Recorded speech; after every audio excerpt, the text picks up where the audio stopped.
Mano, você pecou, né? E você tá com aquele peso enorme. Que você pode ter ofendido a Deus. E tu tá pensando, meu Deus, eu cometi um pecado sem perdão. O Senhor não quer mais me ouvir. O Senhor não me ouve mais. Eu virei uma lata de lixo pro Senhor. Já era pra mim. Mas irmão, deixa eu te dizer uma coisa. Não pensa assim. Não deixa esse pecado te afastar de Deus, mano. Porque se você... Eu já vou cantar praticamente todo o vídeo aqui. Se você tem esse medo de ter ofendido a Deus, o Espírito Santo tá aí. Ele tá te mostrando que tem algo errado e que você tem que mudar. Porque deixa eu te dizer uma coisa. Se você tivesse perdido o Espírito Santo, se Deus não tivesse aí em você, cara, você tava lascado. Você tava totalmente lascado, porque você não queria nem estar assistindo esse vídeo. Deus não teria te enviado nem esse vídeo. Você não estaria nem... Cara, você estaria lá largado. Você não queria estar nem pensando em Deus. Você já ia começar a questionar, Deus nem existe. Mas, pô, pra que eu vou me preocupar com Deus? Eu quero viver a minha vida do meu jeito. É isso que é a nossa vida totalmente entregue aos desejos. Nós não iríamos ter nem a possibilidade de pensar de ter pecado contra Deus. Porque, cara, a doideira do evangelho é maravilhosa. Ela contrapõe toda essa forma de pensar da cultura do mundo, de como a gente pensa. Por quê? Porque todas as religiões, quando a gente olha, e até pro nosso meritocracíssimo, inventei essa palavra aqui, a gente quer sempre fazer por merecer. Eu quero trabalhar, estudar, para eu poder ter um trabalho melhor. Eu quero fazer academia, e isso daqui reflete no nosso corpo, eu quero fazer academia para eu ser forte, para eu alcançar aquele objetivo. Eu quero, deixa eu pensar aqui, eu quero trabalhar todo aquele trabalho de conquista para eu conquistar a minha namorada, o meu namorado, para assim eu conquistar ele. Mas com Cristo é totalmente diferente. O evangelho quebra toda essa nossa meritocracia. Por quê? Porque, cara, não é pelo nosso merecimento.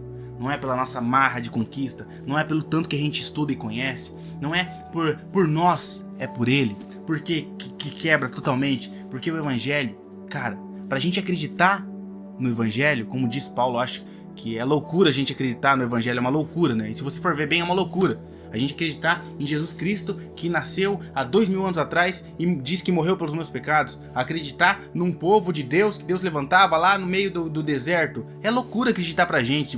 Para e pensa bem. É difícil às vezes a gente acreditar. Mas Deus magicamente faz assim no nosso coração.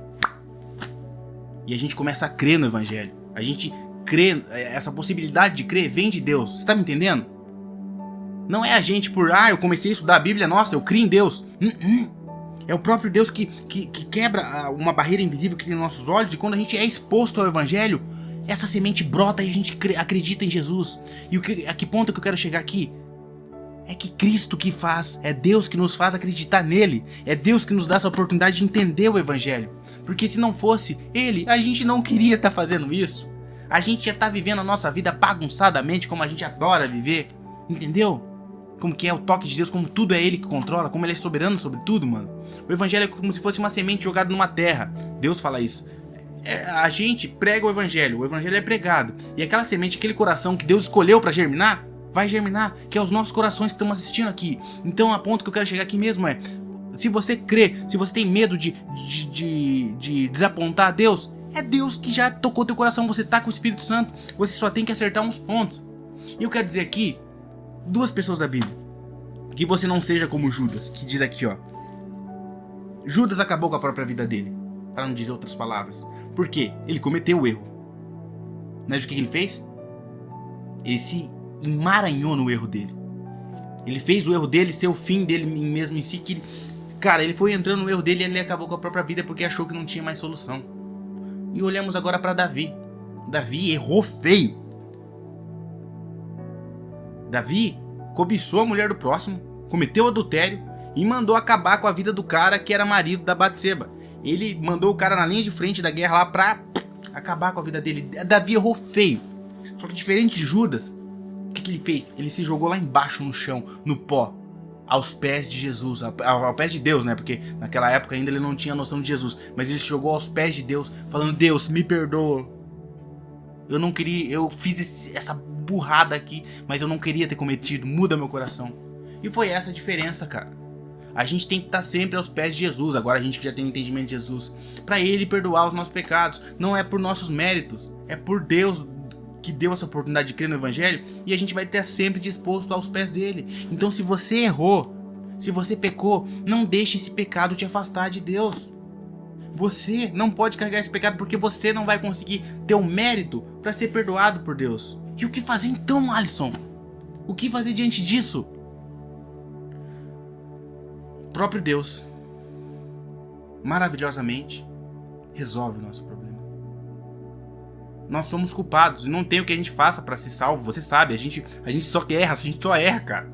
Você só erra, eu só erro.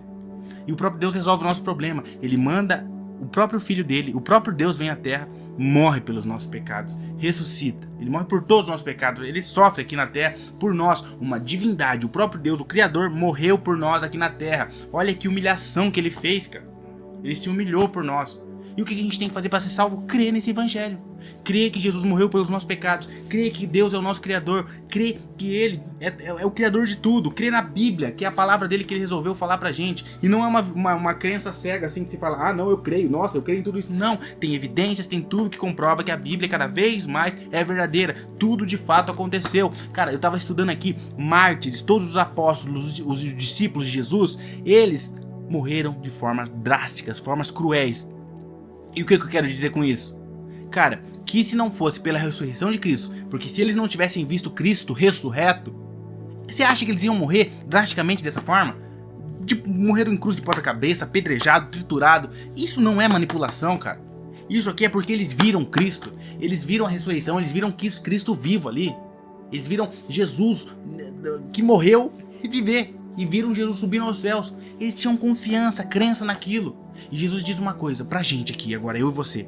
Bem-aventurados os que não viram, mas creram. É a nossa fé. A gente crê nas evidências, na história que aconteceu. Então a gente crê nisso, cara. Crê em Cristo. Então creia nele. E a partir daí eu dei uma embolada na história aqui, mas é Deus falando com a gente, né? Falando com você. É nisso, cara. Não deixe o teu pecado te afastar de Cristo. Cai aos pés dele, pede perdão, aprende com seus erros e tenta não cometer mais esse pecado. Vive uma vida não tentando conquistar o amor de Deus, porque você não vai conseguir. Vive uma vida acreditando naquele que conseguiu o amor de Deus, que conseguiu o amor de Deus no nosso lugar, Jesus Cristo, aquele que foi obediente 100%. Crê nele que os teus pecados estão perdoados. Mas isso não quer dizer que você não vai pecar, você vai pecar, mas você vai pedir perdão para Jesus novamente, seguir a sua vida e ir fugindo do pecado. Porque agora você não vive tentando conseguir o amor de Deus. Você vive uma vida em gratidão pelo que Jesus fez por você. E isso não é liberalidade pra gente sair pecando bagunçadamente, já que ele morreu pelos nossos pecados. Quem pensa assim não é filho de Deus. Mas isso é uma motivação pra gente viver fugindo do pecado. Quando a gente cair, a gente não ficar namorando com o pecado ali. A gente correr pros braços de Jesus e falar, Jesus, perdoa pelo aquele pecado que cometi. Me ajuda a ter entendimento de como quebrar esse pecado e tentar não pecar mais ele, né? Porque nunca mais ele não é possível. Porque a gente nunca mais vai pecar após a nossa morte. Que aí sim o pecado vai ser destruído e a gente vai estar plenamente com Cristo. Hoje a gente está com Cristo parcialmente, digamos assim, mas plenamente só na eternidade. Depois que a gente morrer e ir para a próxima vida. E a morte, entenda que a morte aqui, a morte em Cristo, ela não é um sacrifício. É difícil, tem todo o seu peso. Mas ela é uma passagem, como que é o nome? É uma transição do bom para o melhor ainda, entendeu? E a minha oração é, Deus, eu peço que o Senhor abençoe todas essas vidas que ouviram aqui, Pai, que o Senhor toque nos corações deles e que não deixe o pecado deles afastarem eles do Senhor, porque o Senhor já morreu pelos nossos pecados. Ao invés disso, dá o coração de gratidão ao Senhor, Pai, pelo que o Senhor fez na cruz, e que eles coloquem o Senhor como centro da vida deles, aquele que vai definir como que eles vão viver a vida deles, e que a partir disso, eles vão viver uma vida em busca da santidade, vivendo em gratidão por Ti, e não vivendo uma vida com um fardo pesado que é tentar conseguir o Teu amor, porque a gente não consegue Teu amor, a gente é depravado. É só o Senhor que consegue nos dar o seu amor, Pai. O Senhor resolve tudo pra nós. Desde a nossa crença, a gente crê em Ti, desde tudo. O Senhor tá sob controle de tudo, Pai. Então assim nós oramos em nome de Jesus, o único, Pai, o único que pode nos salvar. Assim nós oramos em nome dele. Amém. Essa é a minha oração, meu irmão. Eu creio que esse vídeo foi muito bom pra você, te ajudou, foi Deus que falou com ele. E, mano, se você quiser dar um passo a mais na sua fé, assiste esse outro vídeo aqui, ou vai no primeiro link na descrição, que é direto, que é o meu treinamento, que te ensina passo a passo, tá mais próximo com você ali, ensinando a sua caminhada cristã, pra você ser firme até o fim, beleza? Que eu ia falar também, compartilhe esse vídeo com aquele seu amigo que precisa assistir ele. E pra quem não me conhece, eu sou o Alisson, um beijo, até mais, tchau.